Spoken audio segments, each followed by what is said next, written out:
आज मैं जिस फिल्म के बारे में बताने जा रहा हूं उसका नाम है प्रॉक्सिमिटी है। कहानी शुरू होती है 1979 में। अलास्का के जंगल में हमें काल नाम का एक आदमी दिखाया गया है। वो यहाँ लकड़ी काटने का काम करता था और जब वो यहाँ से जा रहा था तो उसके ट्रक के आगे एक और कार चल रही थी। फिर वो हवा में उड़ता है और नीचे गिर जाता है। काल को यहाँ कुछ समझ नहीं आता, इसलिए वो अपनी कार से उतर जाता है। तभी वो देखता है कि उसके ऊपर एक एलियंस का यूएफओ है और वे एलियंस काल को अपने साथ ले जाते हैं। इसके बाद कहानी एक ऐसे मोड़ पर आ जाती है जहाँ आइजैक नाम के एक कंप्यूटर इंजीनियर को दिखाया गया है जो अपने एक दोस्त के साथ मिलकर अंतरिक्ष में सिग्नल भेजता है। अब एक दिन उसे उत्तर मिलता है लेकिन उसे वो उत्तर समझ नहीं आता। आइजैक अपने वीडियो ब्लॉग भी बनाया करता था और अब एक दिन जब वो लंबी पैदल यात्रा के लिए जाता है तो वो देखता है कि आग का एक गोला आकाश से पृथ्वी पर गिर रहा है। अब आइजैक भी उसी रास्ते पर चलता है और सारे शहर के लोगों ने इस आग के गोले को गिरते हुए देखा था और इसीलिए पुलिस भी उसी रास्ते पर जा रही होती है। लेकिन सबसे पहले वहां आइजैक पहुंचता है। उसे यहाँ एक यूएफओ दिखाई देता है। वो इसे रिकॉर्ड करने की भी कोशिश करता है लेकिन तब तक यूएफओ यहाँ से गायब हो चुका था और अगले ही पल आइजैक के पीछे एक एलियन खड़ा था। वो एलियन को भी रिकॉर्ड करना चाहता है लेकिन एलियन पहले ही वहां से चला जाता है। अब आइजैक इससे डर जाता है और वहां से भागने लगता है, जिसके बाद हमें दिखाया जाता है कि 3 दिन बाद आइजैक की आंखें खुली। यानी कि 3 दिन के लिए वो कहाँ था, उसे क्या हुआ, उसे कुछ भी पता नहीं है। उसके हाथ पर घाव हो गया था लेकिन उसे नहीं पता कि उसके साथ क्या हुआ। और अब आइजैक अपने कैमरे की ओर देखता है जो उसके पास था। वो रिकॉर्ड किए गए फुटेज को चेक करता है कि कोई चीज उसे आकाश की ओर खींच रही है। वो समझ जाता है कि उसे यूएफओ में खींच लिया गया है, यानी एलियंस ने उसका अपहरण कर लिया है।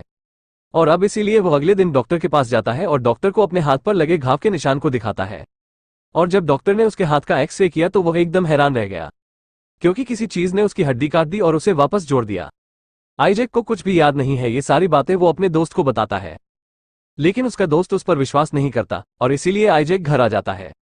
उस रिकॉर्डेड वीडियो को अपने ब्लॉग पर अपलोड करता है जो उसके कैमरे में रिकॉर्ड हो गया था और कैप्शन डालता है एलियन अपहरण फुटेज। अब ये वीडियो पूरी दुनिया में वायरल हो गया है, जिसके बाद न्यूज चैनल वाले आइजैक को अपने न्यूज चैनल पर बुलाते हैं ताकि वे उनका इंटरव्यू ले सकें। और जब वो आइजैक से सवाल पूछ रहा होता है तो वह एक जगह अटक जाता है और सवाल का जवाब भी नहीं दे पाता, जिससे सभी को लगता है कि आइजैक झूठ बोल रहा है। जिसके बाद इंटरव्यू खत्म हो गया है और आइजैक को भी इस बात की चिंता होती है और अब घर आकर वो अपने वीडियो के नीचे कमेंट्स पढ़ने लगता है। दरअसल वो देखना चाहता था कि इस तरह की घटना किसी के साथ घटी है या नहीं। और यहाँ उन्हें एक लड़की का कमेंट मिलता है जिसके साथ वही सब हुआ जो आइजैक के साथ हुआ था। तभी आइजैक ने उसे मैसेज किया और एक रेस्टोरेंट में मिलने के लिए बुलाया। वहां एक लड़की आती है जिसका नाम सारा होता है और इसके बाद वे यूएफओ के बारे में चर्चा करने लगते हैं। आइजैक ने उसे बताया कि इतिहास में ऐसी कई घटनाएं हुई हैं जिसका रिकॉर्ड आज भी इतिहास में दर्ज है। सारा ने उसे बताया कि कई साल पहले 1979 में काल नाम के एक व्यक्ति को यूएफओ द्वारा अपहरण कर लिया गया था और जब वो मिला तो उसके लाइट डिटेक्टर का टेस्ट किया गया जिसमें वो पास हो गया था। लेकिन काल कहाँ है ये किसी को नहीं पता क्योंकि इसके बाद वो गायब हो गया था। अब इसके बाद आइजैक सारा को अपना नंबर देता है और उससे कहता है कि अगर तुम्हें कोई जानकारी मिले तो तुम मुझसे संपर्क करना। अगले दिन एक लेखक आइजैक के पास आता है। वो उससे कहता है कि मुझे तुम्हारी कहानी पर पूरा भरोसा है और मैं इस पर एक किताब लिखना चाहता हूँ। हालांकि आइजैक को इस लेखक की बातों में कोई दिलचस्पी नहीं था, फिर भी वो अगले दिन उसके ऑफिस जाता है जहां लेखक उससे कहता है कि ये दुनिया तुम्हें झूठा समझती है और अगर तुम अपने आप को सच्चा साबित करना चाहते हैं तो आपको लाइट डिटेक्टर टेस्ट को पास करना होगा। अब आइजैक भी उससे सहमत है और जब उसका लाइट डिटेक्टर टेस्ट किया जाता है तो वो टेस्ट में पास हो जाता है। अब लेखक का भी मानना है कि आइजैक झूठ नहीं बोल रहा है। लेखक वहां से चला जाता है और उसके जाने के बाद काले कपड़े पहने 2 आदमी यहां आते हैं जो उन्हीं लोगों की जांच करते हैं जिनका दावा है कि उन्होंने एलियंस को देखा है।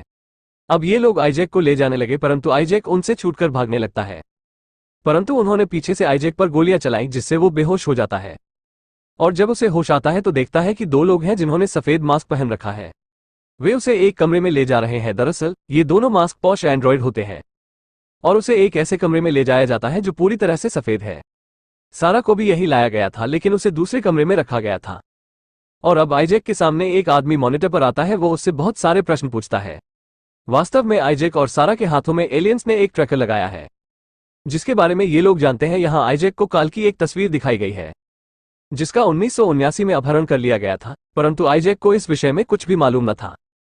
वो जानता था कि उनसे ऐसे प्रश्न पूछे जाएंगे और उनसे बहुत सारी जानकारी मांगी जाएगी और शायद उन्हें रिहा कर दिया जाएगा। और अब इसीलिए आइजैक अपने हाथ खोलकर उस कमरे में जाता है जहां सारा होती है। वो उसे अपने साथ ले जाता है और यहां से निकलने की कोशिश करता है एंड्रॉयड उसे पकड़ने की कोशिश करते हैं लेकिन वे मुख्य द्वार तक पहुंच जाते हैं जो पूरी तरह से बंद है। परंतु आइजैक में एक अनोखी शक्ति आ गई थी जो अपने मन की शक्ति से द्वार खोल देता है। आइजैक को यह भी नहीं पता कि उसने ये कैसे किया। वैसे भी वे एक ऐसी जगह पहुंचते हैं जहां एक लड़की होती है। आइजैक सोचता है कि क्या आप ऐसे किसी व्यक्ति के बारे में जानते हैं जिसके पास कंप्यूटर और इंटरनेट है। दरअसल यहाँ कहीं भी इंटरनेट नहीं होता है। वो लड़की कागज पर उसे लड़के का नाम देती है। क्योंकि उसके पास ये दोनों चीजें हैं, अब आइजैक और सारा उस जगह पर पहुंचते हैं। दरअसल ये जेड नाम का एक हैकर है और इससे पहले कि वो जेड को कुछ बता पाता, एंड्रॉयड उसका पीछा करता है और यहाँ आ जाता है और इसीलिए ये तीनों यहाँ से भाग जाते हैं। रास्ते में जेड उन्हें बताता है कि जिन लोगों ने तुम्हें किडनैप किया है ये संयुक्त राष्ट्र की एक गुप्त एजेंसी है। मैंने उनकी एजेंसी का सीक्रेट सिस्टम हैक कर लिया है।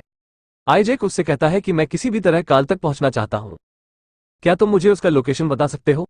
उसके बाद जेड किसी तरह काल की लोकेशन ढूंढ लेता है जो इस वक्त कनाडा में है और वे उसका सवर ढूंढते हैं और उसे वीडियो कॉल करते हैं।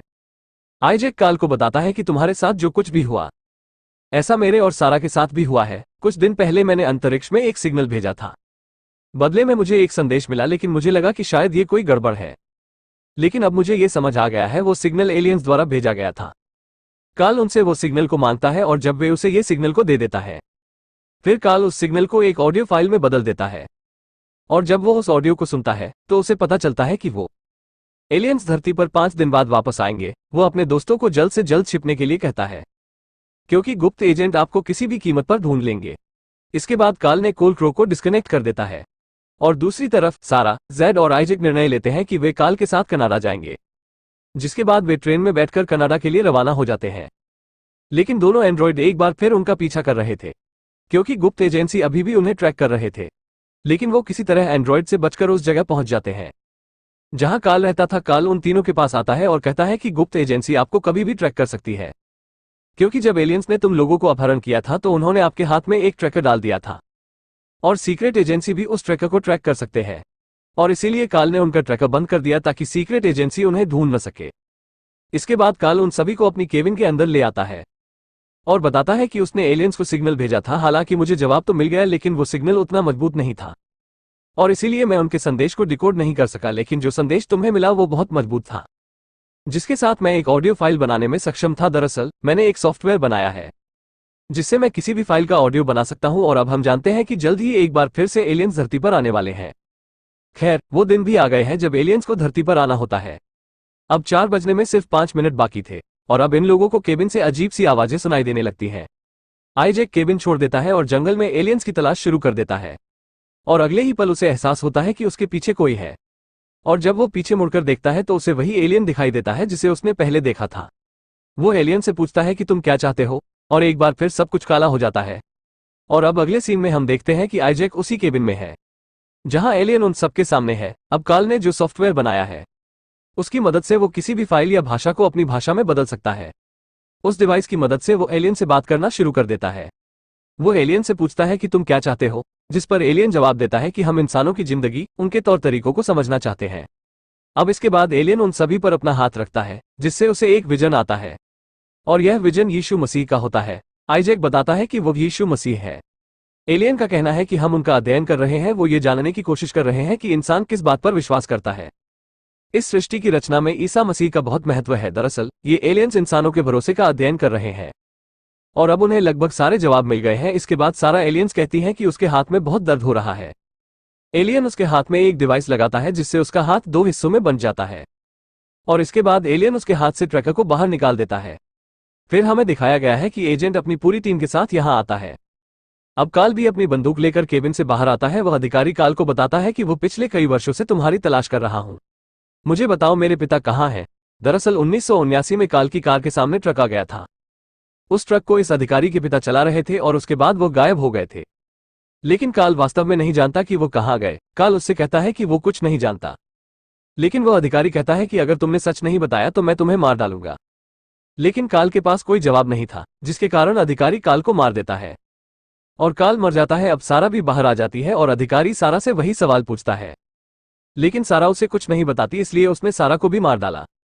दूसरी तरफ केबिन में वह एलियन आइजैक के हाथ से ट्रैकर को निकाल देता है और उसके अंदर टेलीकाइनेटिक और ग्रोनोकाइनेटिक शक्ति को सक्रिय कर देता है।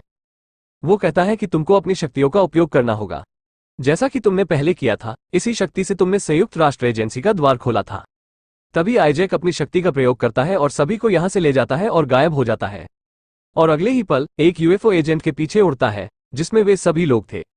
ये सभी यहां से निकल चुके होते हैं और ये लोग दूसरी जगह पहुंच गए होते हैं, जहां पर एलियन अपनी शक्तियों से सारा और काल को पुनर्जीवित करता है।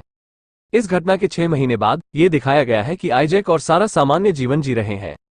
वे दोनों एक साथ रहते हैं और एक साथ बहुत खुश हैं। दूसरी ओर जेड और काल को दिखाया गया है, जो एक नया विज्ञान कार्यक्रम शुरू कर रहे हैं क्योंकि वे दोनों एक साथ काम करते हैं। दूसरी ओर वह एजेंट जिसने काल और सारा को मार डाला, उसे नौकरी से निकाल दिया गया है क्योंकि उन्होंने अपना काम पूरी जिम्मेदारी से नहीं किया, क्योंकि उन्होंने ये काम पर्सनल तौर पर लिया। दोस्तों, ये कहानी एलियंस के बारे में है, लेकिन ये हमें इंसानों के विश्वास को भी दर्शाता है। तो दोस्तों, मुझे आशा है कि आपको यह वीडियो पसंद आई होगी। अगर आपको वीडियो पसंद आया तो कृपया कमेंट करें और हमें बताएं। मिलते हैं हमारे अगले वीडियो में। धन्यवाद।